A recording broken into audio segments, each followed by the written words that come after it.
Hey everyone, welcome back to my channel. Today we're drawing something spooky, but also super cute. While we draw, I'll tell you a special Halloween story about a little ghost who wanted a friend.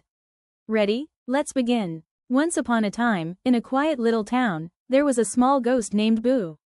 Unlike other ghosts, Boo wasn't scary at all. He loved colors, candies, and painting pumpkins.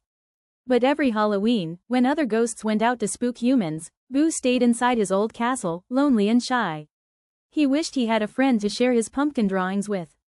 One chilly Halloween night, Boo decided to float out of his castle for the first time. He drifted past glowing houses, giggling kids in costumes, and dancing skeletons. Suddenly, he saw a little girl sitting alone with her broken lollipop. Her name was Lily. She wasn't scared of Boo. In fact, she smiled and said, "Wow, you're the cutest ghost I've ever seen." For the first time ever, Boo felt happy.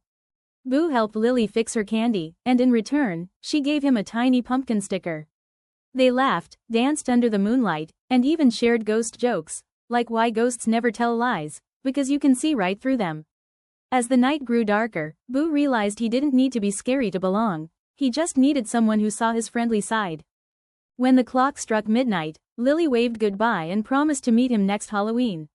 Boo floated back home, glowing with joy. His little ghost heart felt lighter than ever. Now every year, he decorates his castle with candy lights, waiting for Lily's visit. And when trick-or-treaters pass by, they hear gentle giggles and tiny floating pumpkins in the air. And that's the story of Boo, the spooky cute ghost who just wanted a friend. If you liked this Halloween story and drawing, hit the like button, share it with your friends, and don't forget to subscribe for more Draw So Sweet stories and tutorials. See you in the next spooky drawing, and remember, art makes everything a little more magical.